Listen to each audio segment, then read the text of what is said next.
Hello, everyone, and welcome back to this week's episode of the Rosa and Rubini podcast, Making Sense of This World. My name is Manas Chavla, and as always, it's a pleasure to be joined by CEO and Head of Research, Brunello Rosa.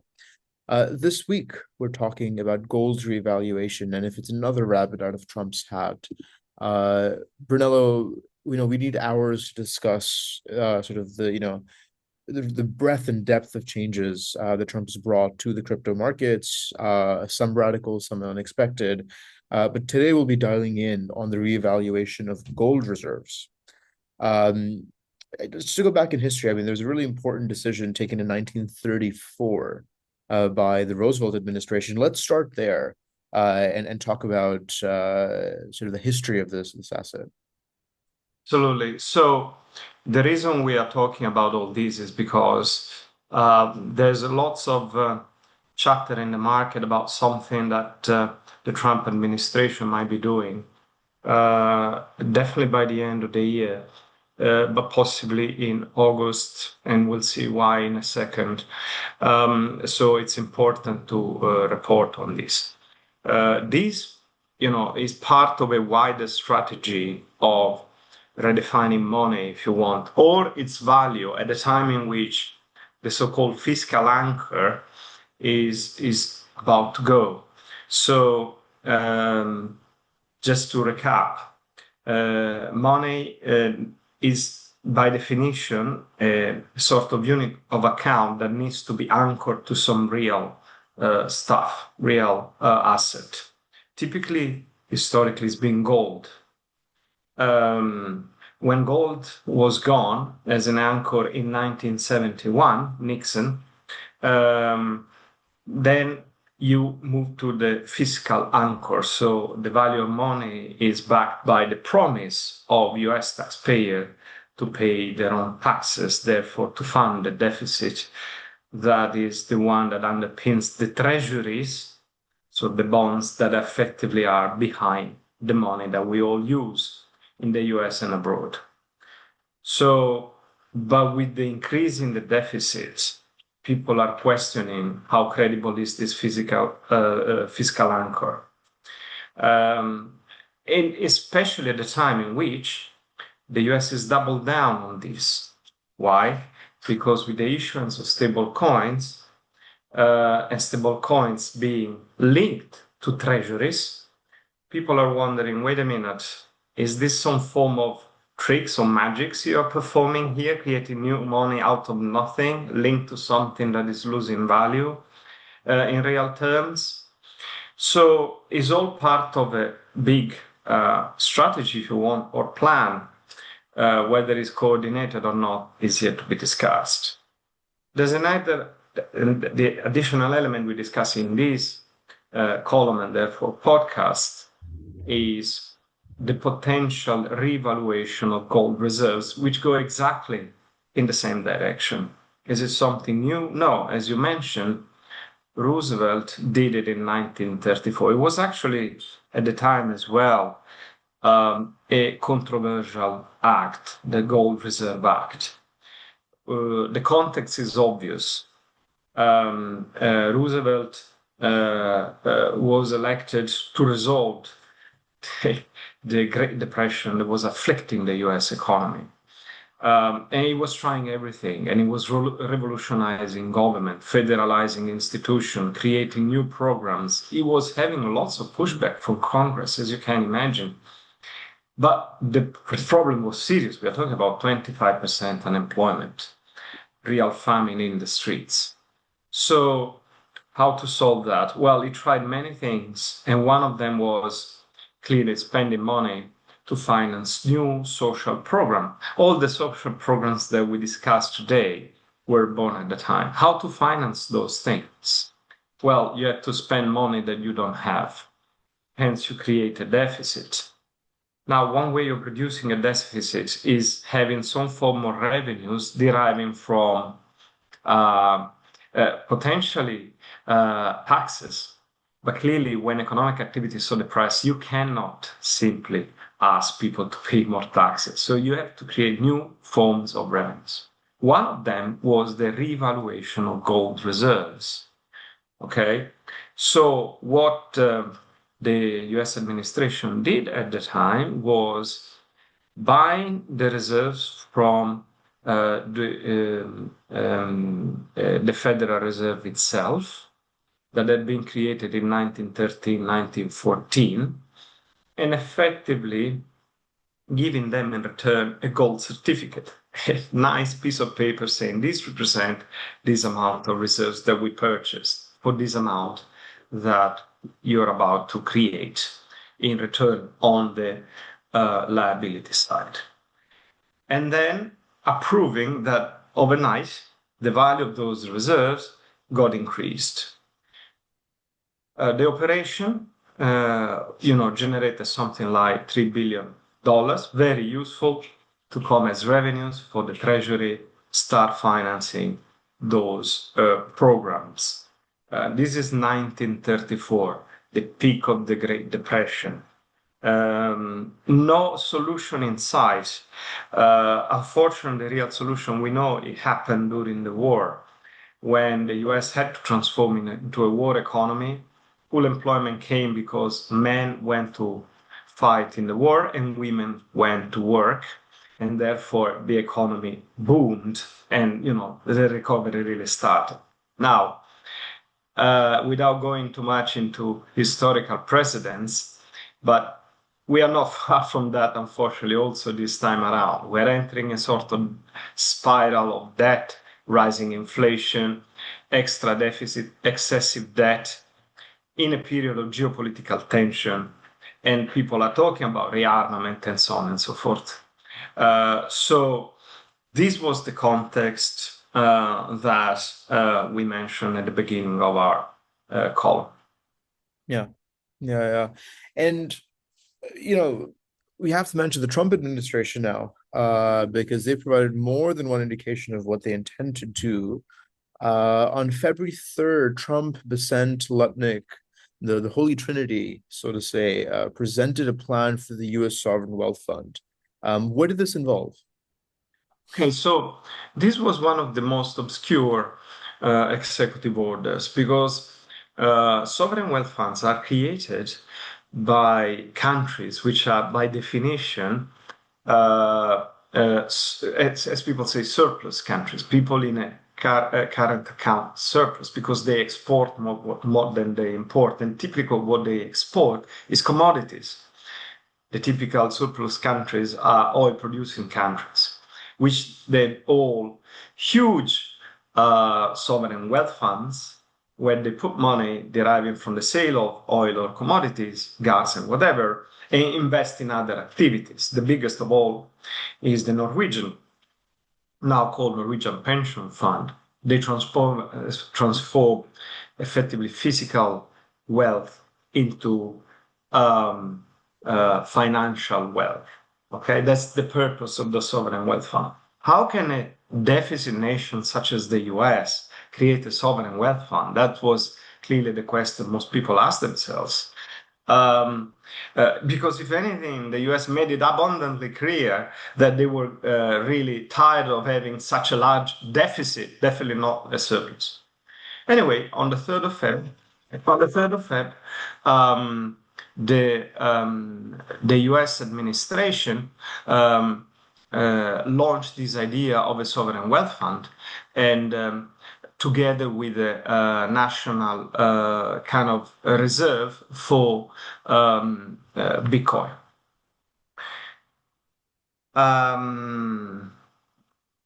And during that press conference, Scott Bessent, the Treasury Secretary, said something like, within the next 12 months, we will launch a system to put US assets at work for the American people, of course. We are going to study the best practices done around the world and this and that. Now, what asset could it possibly refer to? There's only one real asset that they can really put to work, and this is the gold reserve, of which they have a massive amount. Now, what's the problem there? And it's kind of obvious if you want. Gold reserve, since the time of first Roosevelt, we mentioned, then 1944 Bretton Woods, $35 per troy ounce of gold.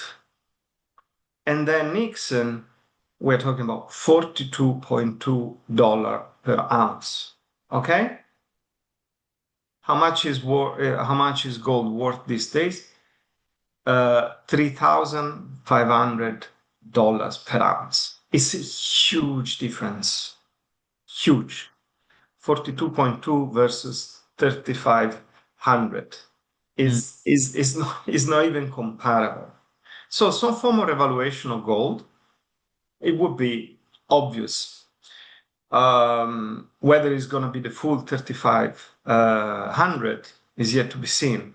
But there are charters that say, if they have to do it, let's do it in a big way, right? Which is, let's bring it to $15,000 an ounce. Somebody say even $20,000 an ounce. That would be a revolution, if you can imagine. Okay. Now, the mechanism would be the same. The Treasury would buy the old gold certificate from the Fed, get hold of effectively the reserves, revalue overnight with an executive order or a law, the dollar reserves, sell it back to the Fed by giving them again a gold certificate. So kind of accounting, a double counting operation, if you want, back and forth within the space of maybe 24 hours. If done in the extreme way of, say, 15,000, the US can generate overnight over $4 trillion. Okay? 4 trillion out of 36 trillion of US debt. Maybe they are not going to go that far. Maybe they are going to go slightly less so. Let's say around current valuation of 3,500. If that happens, it's not going to be 4 trillion, maybe a trillion or 2 trillion. And here is where we can do some counting, really. So the big beautiful bill added something like between 3 and 5 trillion of extra debt over the next 8 years. This is what the Congressional Budget Office has said. Where is this money coming from? Well, stablecoin issuance should generate around 2 trillion purchases of US Treasury bills. That's estimated by Scott Bessent. Maybe another couple of trillions coming from gold revaluation. Here it is. You finance this new spending with a couple of, one is an accounting trick and the other one is a financial innovation. So this is where the US government is working at the time. Yeah. Yeah, and I mean it's certainly quite a sort of complicated subject, but for this operation to take place, there's something called the Financial Accounting Manual of Federal Reserve Banks, which was amended. What was the significance of this? And if the US administration does this, when is it likely to carry it out? Yes, so it's complicated stuff, but can be done and it's legal. Extreme politically, but legal. So this Financial Accounting Manual for the Federal Reserve was amended in May 2025. So it's like they are getting ready for this operation. And it says that a similar sentence has always been there, but now it's been clarified. The Secretary of the Treasury, so Scott Bessent, is authorized to issue gold certificates to the Federal Reserve Banks to monetize gold held by the US Department of the Treasury. At any time, the Treasury may reacquire the gold certificates by demonetizing the gold. So exactly authorizing the US Secretary of the Treasury to perform this operation, okay, in very explicit terms. Now, when can this be done? Well, let's go back to the historical precedent. In 1971, Nixon gathered in Camp David, its closest, they were not just advisors, they were officials, because there was Arthur Burns, the head of the Fed at the time, plus a guy that became very famous later on, Paul Volcker. At the time, he was under secretary for the International Monetary Affairs, and then he became the legendary chair of the Fed, the one that broke the back of inflation that generated in the 70s. Now, and of course, other officials. 3 full days from the 13th of August to the 15th of August,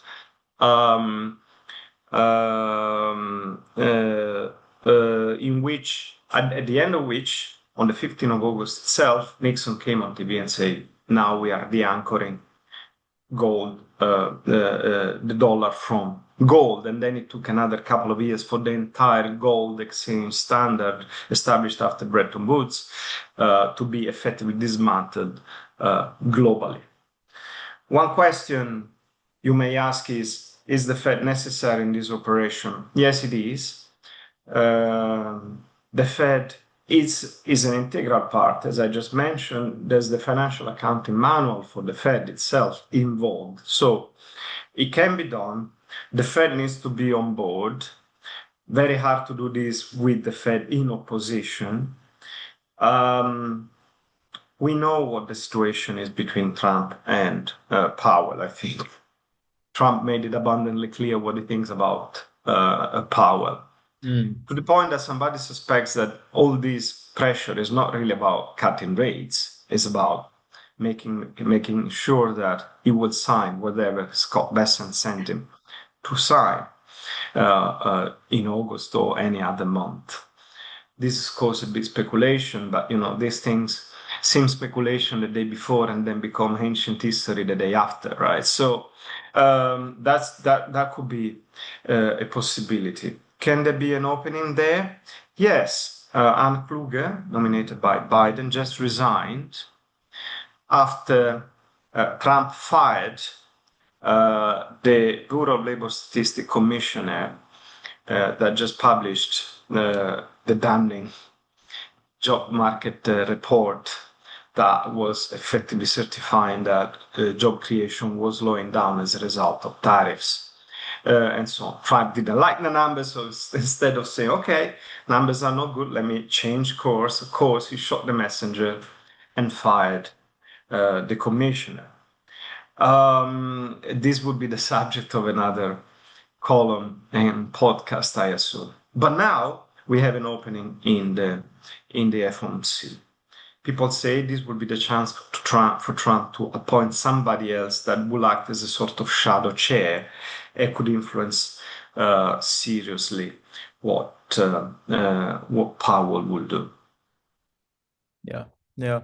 I mean, the combined effects of stablecoin proliferation and gold revaluation all happening at the same time. You say in the end of newsletter, it's like to result in a massive period of monetary illusion. Very quickly, what do you mean by that monetary illusion? Yeah, it's a phenomenon well known in the 70s. The risk that we are highlighting about all this is, of course, creating a massive period of inflation, because if you start de-anchoring the value of your currency from gold, from the fiscal anchor, you start issuing new forms of money, you revalue gold reserves overnight, people would say, wait a minute, what's the value of my dollar? I don't understand it anymore. The monetary illusion hit hard in the 70s. First of all, inflation. As a result of the anchor of the dollar from gold, the 70s were a period of very high inflation. As we mentioned before, Paul Volcker had to come in and break the back of inflation, as we said. People say, that was created by the oil shocks of the Arab country, OPEC, 1973. 1979, people say 1973, Yom Kippur, 1979, Iranian Revolution. Yeah, sure. But why did OPEC went that way? Not just because of this geopolitical event, but because they were saying, wait a minute, I get paid in dollar. I know what I was getting. Something that tells me that if I want, I can go to the Federal Reserve and get gold instead. So you give me You give me the dollar and I can get gold whenever I ask. Now, France and other countries have asked for this money back, sorry, for this gold back, and the US said, "Oh, sorry, you have not. There's no right for you to do that anymore, right?" And so, is it really valuable what you're giving me as a piece of paper, right? So, in order to make sure, I just quadrupled the price of oil, which they did in 1973, and then double. Now, of course, the combined effect of the anchor in the dollar from gold and the oil shock was in double-digit inflation in the 70s. Okay, now where is the illusion coming from? In the 70s, you would sell the car at a higher price than you bought. Okay, let me say again. You buy a car for 10,000. 5 years later, you're selling for 20,000. Are you getting richer? Did your car become more precious over time? No, of course it depreciated. It was worth less in real value. But what has happened is the level of price increased. So people got this illusion of having lots of money in nominal terms, but in real terms, everything was eroded by inflation. Now, the real risk is that we are going back to some sort of monetary illusion in which the value of nominal anchors is all gone. People have to readjust to what is what and what this is worth in reality. And this period tends to be very painful because people have to learn. So, as we know, learning is painful. So, it could be a very steep learning curve for most people waking up to this period of monetary illusion, which could have itself financial stability implications. And I will leave it there for the time being because I understand this massive amount of stuff to digest. But these are the things that are ongoing. And it's August. People wants to be on holiday. People don't want to think about any of these. But guess what? These things always happen in August. Yeah, that's the classic maxim. It's something we'll definitely watch in the months, if not the decades, ahead, as it has far-reaching consequences. As always, Brunello, thank you so much for your time and insight. Thank you very much. Until next time.